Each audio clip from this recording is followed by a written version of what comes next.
right, people, we are going to tackle antiderivatives today. So this is derivatives backwards, right? Antiderivatives.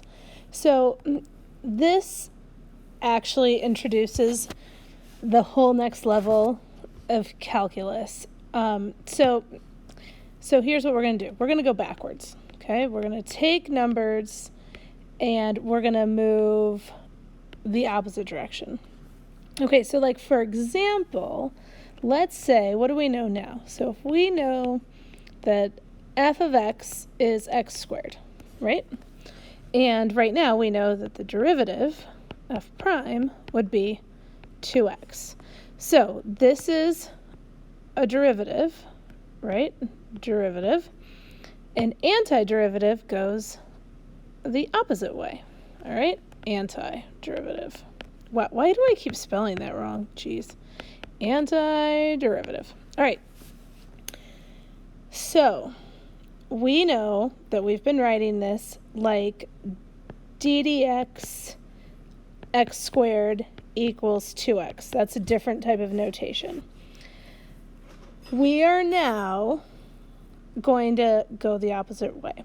So the opposite way has a different notation, and that notation is this giant squiggle. It's like a S that got stretched out.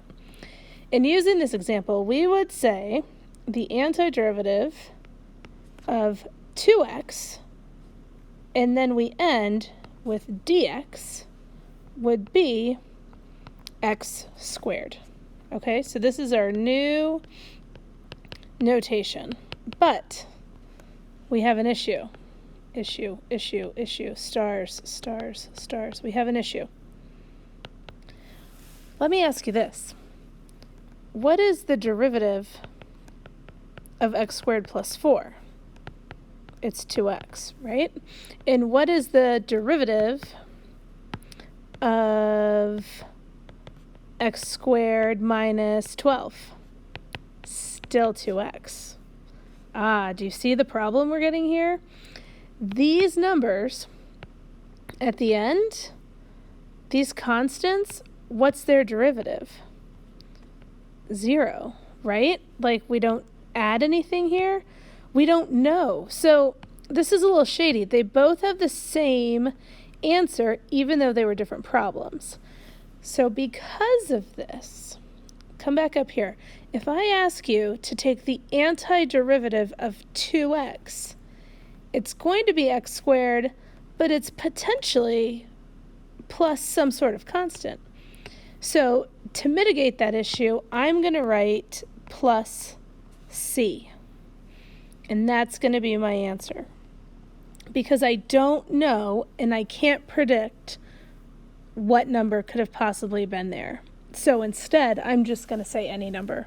Because quite frankly, I don't care if it's negative 340 or 12. Okay, so let's look at that again. What if we have, let's work backwards again. What if we have,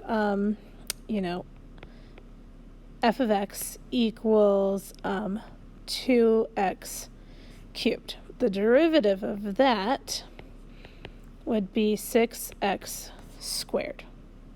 Okay, so if I'm going to write this as an antiderivative, I'm going to say the antiderivative of 6x squared dx equals 2x cubed plus c, because I was going backwards.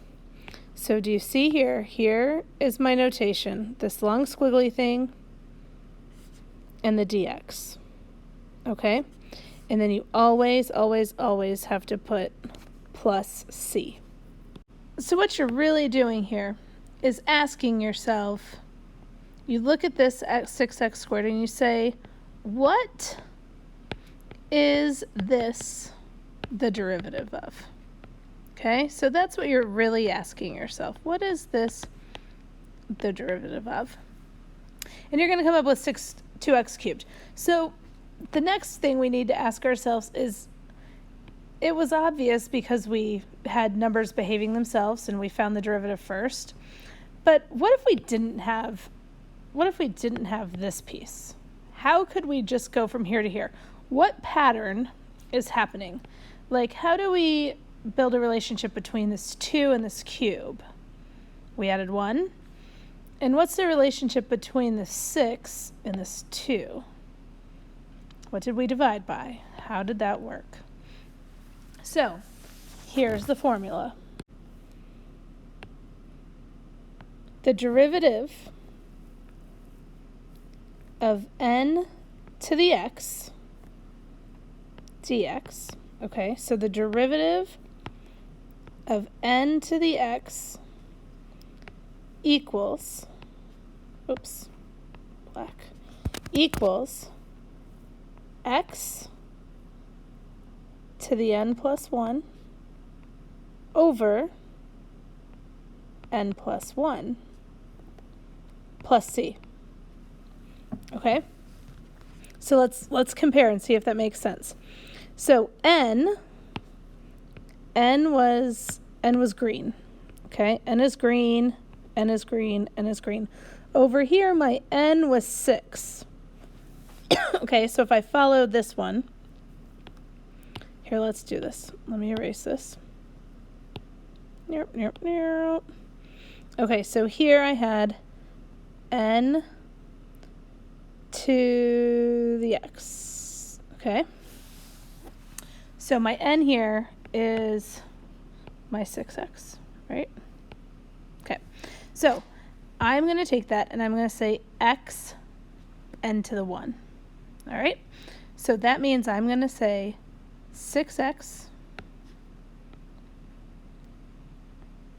in my squared, I'm going to add 1. So that's 6x cubed. And then I'm going to divide by n plus 1. Well, n plus 1, we just said is 3, right? N plus 1, that's my 2 plus 1.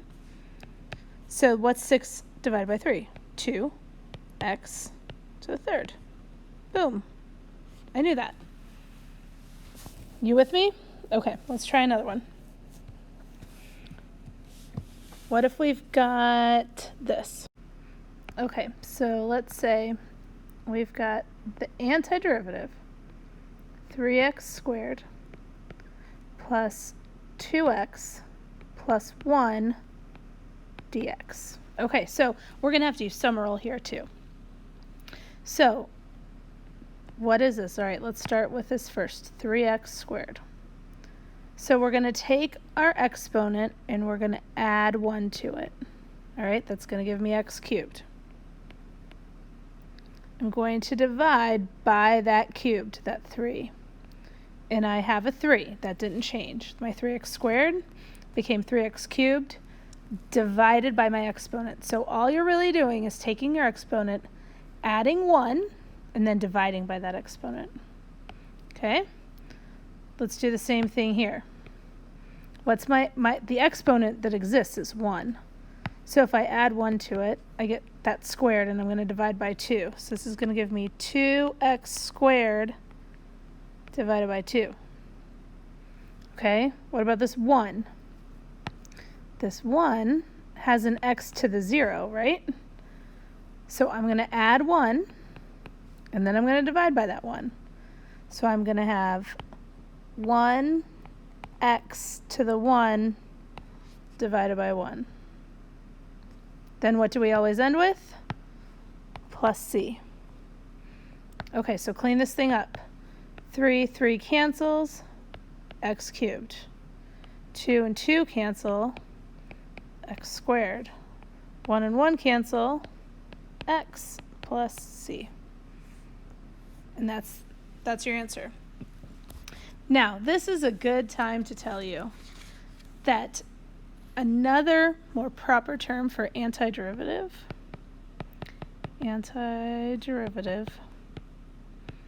is actually called an indefinite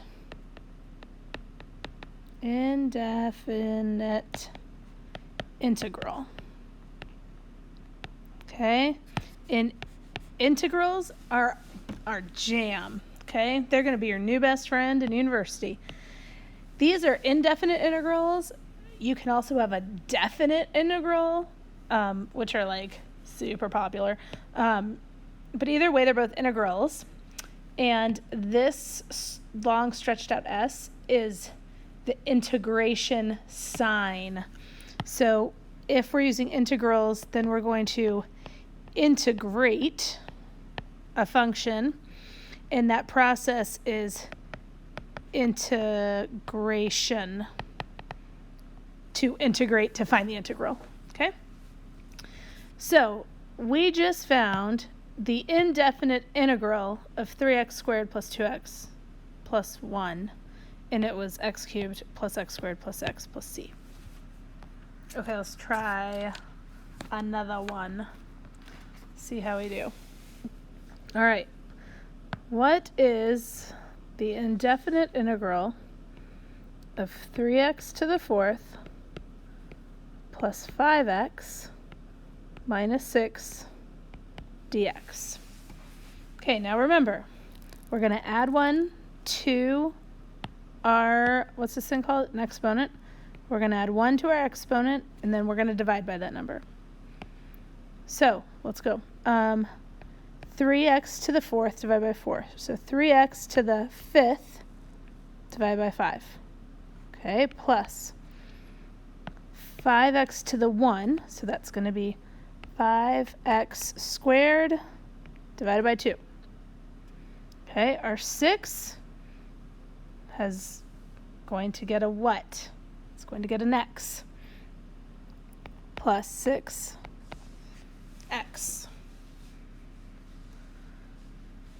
Okay, because remember, you could think of this as like x to the 0, right? So then it's x to the 1. Okay, clean this thing up. Is there any real simplifying I can do here? Nope. I'm just going to leave it. But what do we always end with? Plus c. Okay, let's try maybe one that's a little more complicated. What if we would like to find the indefinite integral of -1 over x squared dx? What are we going to do? Okay, what are we going to do? First of all, we're going to rewrite that as negative x to the -2, right? I brought my x up to the top. Dx. From there, I'm going to follow that exact same rule. I'm going to add 1 to my exponent, but this time your exponent is negative. So if you add 1 to that, you're going to get negative x to the -1 divided by -1 plus c. If you clean this mess up, you have negative over a negative. Okay, so that becomes positive. This negative exponent is going to send your x to the bottom. So you're actually going to have 1 over x plus c. Okay, cool. Should we try one a little harder? Should we really live on the edge a little bit?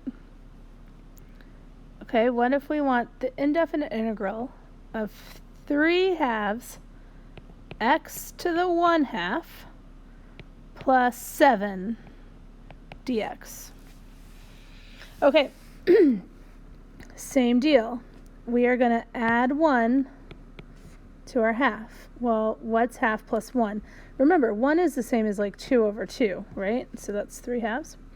So we're going to have 3/2 x to the 3/2 divided by 3/2. Okay? Plus 7x plus c. So look really closely at this. And what are we going to get here? Like, this is 3/2 divided by 3/2. Don't they just cancel out? Okay, so that equals x to the 3/2 plus 7x plus c. Okay, not bad. All right, so let me go through this again. These are called indefinite integrals. Okay, they're also an antiderivative. They're just going in reverse. Derivative, I can't spell. Okay, derivative. The way we find them is we use this notation.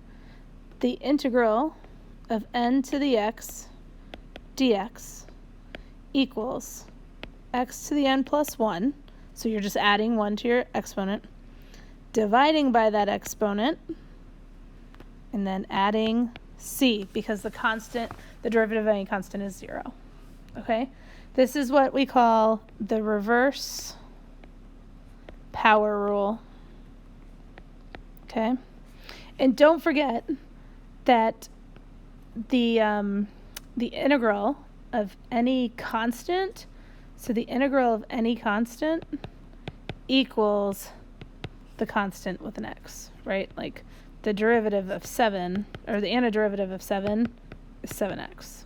Okay, so this is an important rule. Oh, sorry, plus c. And this is a super important rule. Okay, indefinite integrals. Okay, cool. We're done.